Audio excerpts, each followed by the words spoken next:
Political Misfits on Radio Sputnik, where we bring you news, politics, and culture. It is Wednesday, 1:30 p.m. Eastern Standard Time. It's 1:33 for those out there looking at their watch. It means it's time for our weekly sports segment, Foul Play, where we look at the best and mostly the worst from the world of sports. I'm Bob Schlehuber here with Michelle Witte. We got more lawsuits against NFL quarterback Deshaun Watson. We have weight room gate at the NCAA basketball tournaments. And while the Summer Olympics are set to be held a year late in Tokyo, anti-China activists prepare for boycott efforts for the Winter Olympics next year. Joining us this week is one half of the team there at Redspin Sports, Michael Sampson. Michael, what's happening? Hey, everybody. What's up, Bob? Michelle, good to talk to y'all again. Hi there. Nice to have you here. I mean, Mike, I got to start with the Deshaun Watson story. You know, we've been talking the last week about it since the news started to break. The 25-year-old Houston Texan quarterback is now facing 16 lawsuits alleging sexual assault. These are all civil cases. No criminal arrests have been made. 2 new lawsuits were filed against Watson in Harris County, Texas on Tuesday, alleging he assaulted women while receiving a massage in May and October 2020, respectively. The lawsuit filed earlier this week called Watson a serial predator, and as with almost all of the lawsuits, it said Watson's behavior is part of a disturbing pattern, but was the first to include plaintiff believes Watson to be a serial predator. In addition to the 2 lawsuits Tuesday, 7 lawsuits were filed in Harris County on Monday by attorney Tony Busby, who is representing the women. Busby also filed 7 lawsuits against Watson last week. The lawsuits filed Monday allege Watson assaulted and harassed the women by exposing himself or touching them with his penis.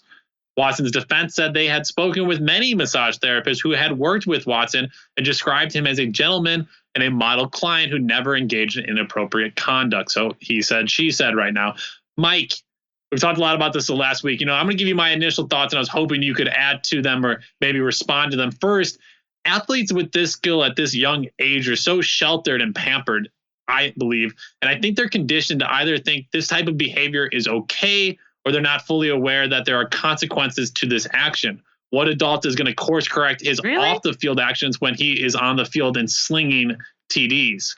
I'm also intrigued that Watson would have ever seen this many different therapists, but for me speaks to the way in which massage therapists are exploited and preyed upon at times by clients. Michelle, I'll give you a second. Let's get Mike's thoughts here, and then Michelle's going to push back on what I said there. No, I was just like, I mean, yes, the athletes are coddled and whatever, but like, I don't know that you get to be in your early 20s and think like that you should ever take your penis out without someone asking you to, or you know what I mean, or getting some clear. I find that hard to believe that you think, sure, everybody wants to see this anytime, right? I don't know. I find that hard to believe, but maybe I'm wrong. I'm open to hearing people say that I'm wrong, but. All right, Mike Sampson, where do you comment on this? I mean, I think the part of being a world-class athlete, you know, you do have that stigma of, like you said, Bob, being protected and whatnot, not understanding some consequences. But that may just, you know, that's essentially, you know, what you have in the patriarchal society that men have, especially men with power. So if you're an athlete, a millionaire, you have a lot of power, a lot of influence in any relationship you're involved with, you know, then then you see where like powerful men like Deshaun Watson, you know, who's been accused of engaging in all this behavior. I mean, that's where you can see that kind of roots from. I think the athletic part of being a big person in sports, you know, maybe contributes to that. But I think overall, if this was like an actor or some other star, some other person, you know, heads of organizations in which you've heard, you know, numerous accusations about. A lot of folks, you know, since the rise of the Me Too movement, I think that's just a consequence of powerful men, especially, and the dynamics they're able to create. I guess I draw a distinction between thinking genuinely thinking something's okay, Bob, and thinking you'll get away with it. I think people definitely believe they will get away with things. I find it difficult to believe that you think that that's not the same to me as thinking something is all right and going to be pleasing to the other people in the room. Yeah, I just think these people are in not healthy situations and they think that is okay. I think of like a Dee Brown. You know, I was at the University of Illinois in 2005 when we had the #1 basketball team in the country, and Dee Brown, Darren Wilson, they get drunk at Cam's, which is just a dive bar on the campus in Urbana-Champaign. They're both freshmen, so they're like 18, 19-year-old drunk. and they go out on the street, everybody's hanging out, everybody's like lined up, and they race each other down the middle of the street. There's cops sitting everywhere watching them and stuff. Everybody's having a good time and laughing while these two underage kids take to the streets. And these two being at parties, being around some of them, any girl they want, anything they want, they always get. If they want new shoes, they get a booster to give them new shoes. And once you're at at the professional level, it's a whole nother level. You're never told no. Like, you're never trained that, like, yo, you can't do that thing, because everything you've ever done, you got it. You want girls, you got girls. You want like all this stuff. And then you just never taught, and nobody's ever course correcting you, because all your life is to like exceed at a sport, and nobody ever like questions you doing these things. I don't know, man. I think you're maybe disregarding all the years between like 0 and 17 when you are taught that. And also disregarding someone who doesn't know yet. The fact that there are obviously a lot of college athletes who don't do this. So the fact that it is still news, right? That someone is getting caught, that this young man is, had all these accusations made against him, shows that certainly there are people who are at his level, who do play, who are his sort of caliber of athlete, who do know that this is wrong and who don't do it. So I just don't I agree. I think people are really coddled. I think it's bad. I think it's warping. But some things I think, man, you learn how to, we're talking about things that you learn when you're like 13, 14. And like, yeah, it helps if they're reinforced as you get older. But it's quite a big pass. Watch the documentary on Aaron Hernandez. That's all I'll say. And watch how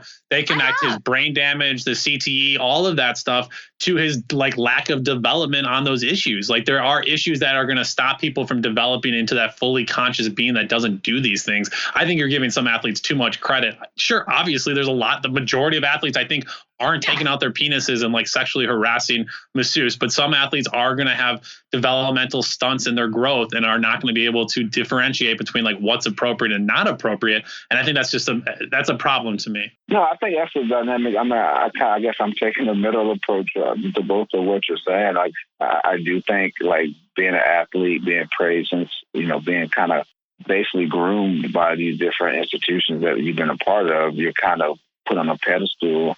Like it was Debo Sweeney, who was Deshaun Watson's coach in college. He called him like the Michael Jordan of football.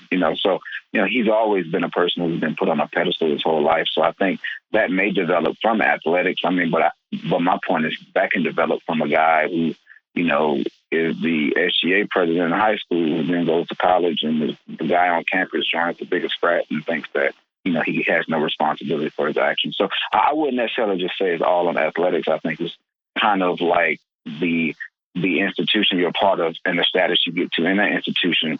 But also, just to give credit to the athletes who don't engage in sexual assault, I think more so the wide majority of people engaged in athletes in sports aren't doing this type of crazy behavior.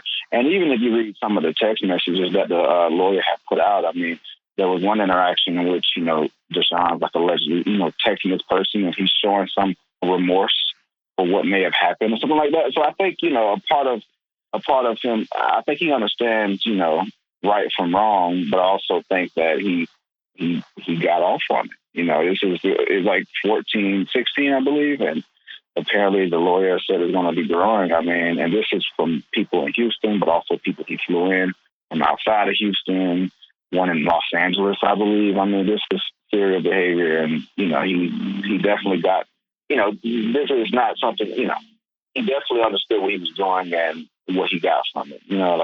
I think he has a lot of fault.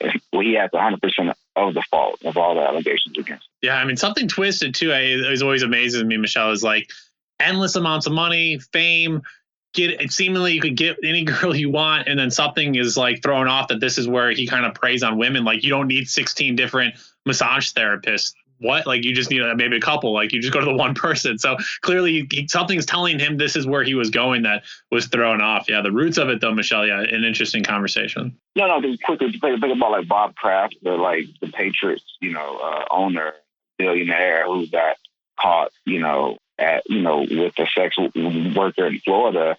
He doesn't get prosecuted yet.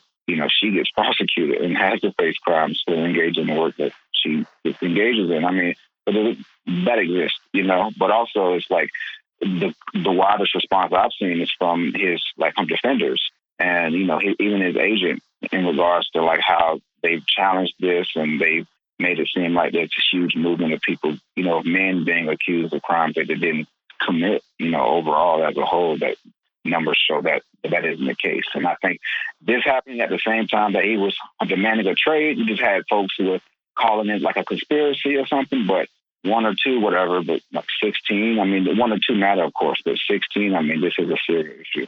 I also just always bristle, and I know that you're not doing this out of any sort of malice or something, Bob, but the whole can get any girl you want. It's just one, women are sometimes used as trophies, but not all trophies. But you're also just talking about a certain category of people hanging out in a certain milieu. You know what I mean? And I think that sometimes it's important to say, you're not, that's actually not true.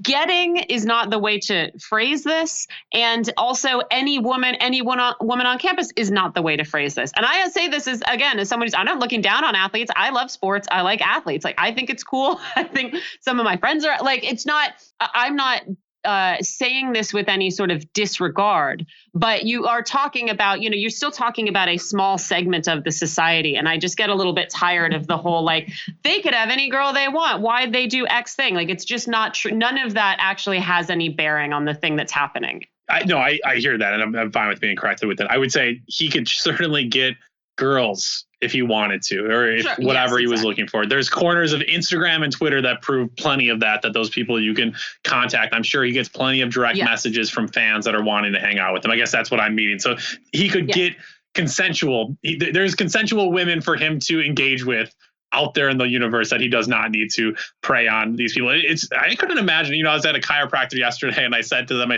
do you ever have this happen to you? People kind of feeling very comfortable with you because they are vulnerable. They are having their bodies touched and manipulated. It feels good, obviously, to have your body massaged and cracked and moved and stuff like that. And he said, I just had a client. He goes, a client asked me out the other day, yo, do I want to go out? And he's like, no, I would have to cancel you as a client. And then I couldn't date you for 6 months. There's ethical things around this. And yet people, I just can't imagine being a masseuse and having people constantly misinterpreting your job as sexual advancement on them. I wanted just to get another ugly sports story in this week, and that is around the disparities at the NCAA men's and women's basketball tournament. The initial revelation came as photos were shared on social media of the weight room for the women's tournament in San Antonio, which consisted of an embarrassing single stack of 6 pairs of weights and a handful of yoga mats piled on a folding table. The men's side in Indianapolis, by comparison, more closely resembled the floor of a Planet Fitness or ever fancy gym any of you go to. The NCAA initially blamed space, which was not shown to be the case whatsoever for why there wasn't a proper weight room. Michael, it turned out that was just the tip of the iceberg. We also learned that in contrast to the option-rich buffets served in the men's bubble, the women were receiving small pre-packaged meals. The women's team were also receiving less reliable COVID-19 antigen tests, while the men's team were receiving the gold standard PCR test. Even the women's swag bags were less impressive. And rather than facilitating full access to the media in a year when coverage has already been stymied by the pandemic, the NCAA further cut costs by opting not to staff the women's tournament with any photographers for the first 2 rounds, yet it managed to round up enough photographers to publish thousands of photos of the opening games in the men's tournament. Michael, I'll let you respond as you wish here. The weight room and that issue just a lot going on there, it just shows the general disparity that exists between, men's sports and women's sports and what is valued. So much fault and criticism should rightfully be put at the NCAA for this. You're telling me at the women's tournament in which you have legit powerhouse like women's college basketball programs like UConn, which I'm sure has facilities that are much better than men's facilities, at smaller schools and whatnot, you're telling me that you can't provide an adequate weight room for them. And for folks who haven't seen the picture of the food that they're feeding, that food compared to the men, the men were basically given a buffet style sort of kind of like digs to eat, while on the other side was given the worst. It was it reminded me of first or second grade, school lunch meals. You know what I'm saying? That, it was just such a bad look. And I think as a general shows, we still live in a patriarchal society in which, the value of a woman sacrificing her body on the court or on the field or whatever, field of play isn't as valued as men. And I think we just have to keep changing that. I'm suddenly,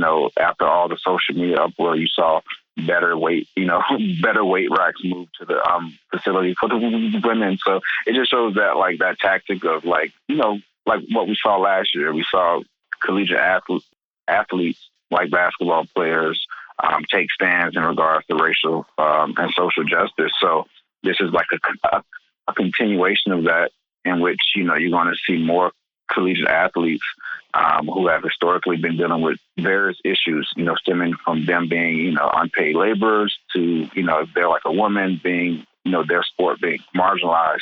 I mean, I think you're going to see more of that pushback, which I think is a very good thing. I think it inspires people.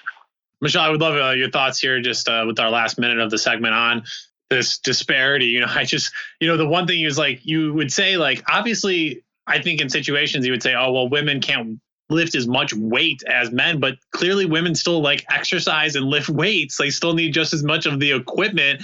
And maybe the only difference is you bring a few less weight levels.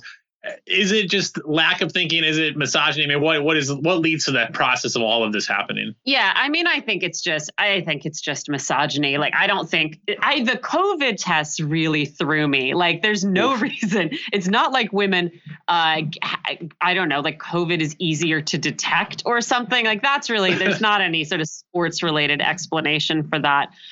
Yeah, I mean, it is. I think it is just misogyny. And I do think that there will be people who will explain it away by referring to the success and popularity of some women's sports versus some men's sports and say this is just the market. This is just natural. But I think that the example, this is used often, but the example of women's soccer, particularly in the United States, is the thing that really gives lie to that. It was only very recently where there was any kind of parity in the way that those players were paid and were treated. And they've been better than the men forever, right? They are international stars. So I think that, if people who might be initially disposed to say, hey, man, that just has to do with the popularity of the sport and that's all it is. I think it exposes that argument for garbage when you look at what women's sports really are incredibly competitive and popular and the way they still get treated. Yeah, pretty foul sports week this week. That's going to do it for our weekly foul play segment. Michael Sampson, thanks so much for joining us here. You are half of Redspin Sports. Where can people go and find you and Nate Wallace's great work? For sure. Y'all can find us on Twitter at Redspin Sports, also on Facebook, also Instagram at Redspin Sports. And we're doing a live stream tonight at 8 p.m. on YouTube. So find us at Redspin Sports and check us out. Thank y'all for having me on. Michael Sampson, thanks so much for being with us. With that, we turn to one last break. You're listening to Political Misfits on Radio Sputnik. We're live in D.C., and we're back after this.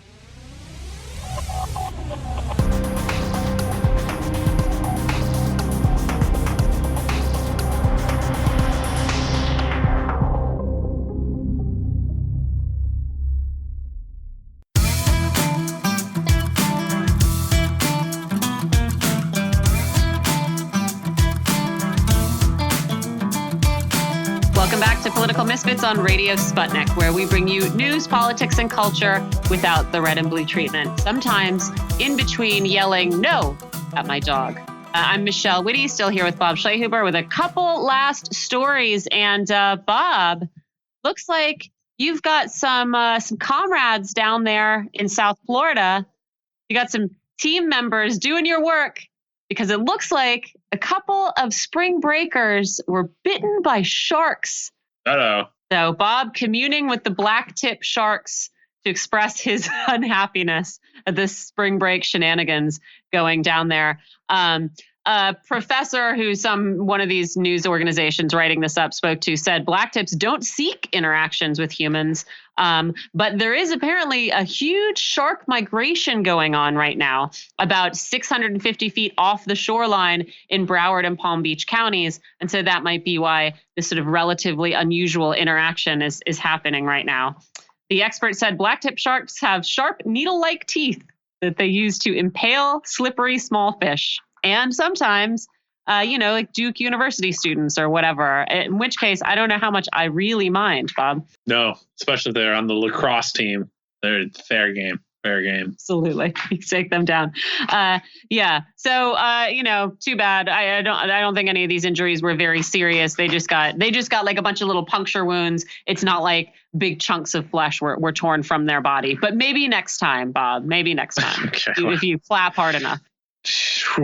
Yeah. I mean, talk about just the wild stories we're going to have as climate change happens, as fish swim to warmer weather, temperature, colder temperature. Sharknadoes, buddy. That's what I'm pumped It's for. going to hit us, man. Climate change is going to hit us in ways that none of us are predicting or really fully appreciating in this moment. And right now, Michelle, it is hitting some people. That's if you're short a cup of coffee today.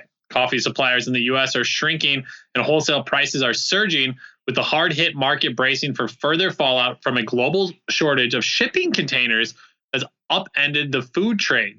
Coffee stockpiles have sunk to a new 6-year low in the U.S., even with Brazil's record crop and a large drop in output after a drought in the South American country is expected to shift the world balance to a deficit in coming months just as demand rebounds.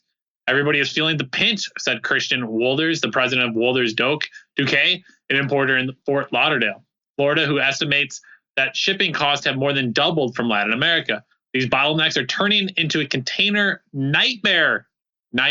Michelle, did you have a cup of coffee this morning? I sure did. Plenty of coffee here in my house. Consider yourself lucky. I do every day, Bob. Count your blessings. I got another story here. But we talked. You got a story? Well, I was just going to say, have we talked about the Suez Canal? Oh my goodness, the ship getting stuck there going on the land. Yeah, tell us a little bit about that. Yeah, I'm looking at satellite footage of it, and it's pretty funny. It's just sideways. It's just sideways there in the canal, blocking everything up. Can you imagine? I mean, I'm not someone who is really I aspire to be more relaxed and chill in traffic, Bob. Like I get a little bit, it's where I let my anger out a little bit too easily. But can you imagine just sitting on a boat, not like being delayed by a matter of minutes or hours, but by a matter of days or something? The frustration. Heavy wind. There you go, man. Heavy winds blowing that ship land base, causing all sorts of. Well, that's what they say. You don't believe everything you read in the news? What a skeptic. Gosh, always so skeptical here, Michelle Witte. Yeah, we are. Great story here, Michelle. I don't know if you've heard, but a tree frog has been named as the 2021 Cadbury Bunny. Yep, you heard that right. An Australian white tree frog from Florida was selected as the 2021 Cadbury Bunny, the candy company announced yesterday. Betty, the first amphibian to represent the brand in its Easter commercials, was chosen from more than 12,000 entries in a third annual tryout, which included a donkey, a miniature horse, and goat. What? The company said in a statement. Everything about that sentence just got better. Just as you said it, it escalated in goodness. It's fantastic here.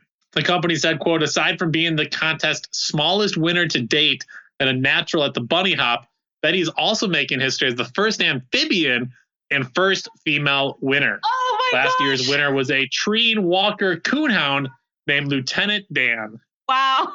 Sorry, my heart is now overflowing. First amphibian and first lady amphibian. And I am so happy for that representation in the Cadbury Bunny category. To finally be seen, how good that must feel for all the bunny female frogs out there. Always considered myself a little more of a princess than a frog, but we've all got both in us, right? You know, just gotta be kissed by the prince. Michelle, with that, we got to get out of here for the day. Big thanks to all of our guests, Miko Peled, Kim Keenan, Sean Michael Love, and Michael Sampson of Redspin Sports. Big thank you, as always, to Ryan, Dimitri, Andre, and Saul, and the entire Sputnik news team for keeping us going during the pandemic. Today's episode was produced by the very talented Jose Torres. On behalf of Michelle Witte and myself, Bob Schlehuber, thank you for listening. Now get back to organizing. Bye.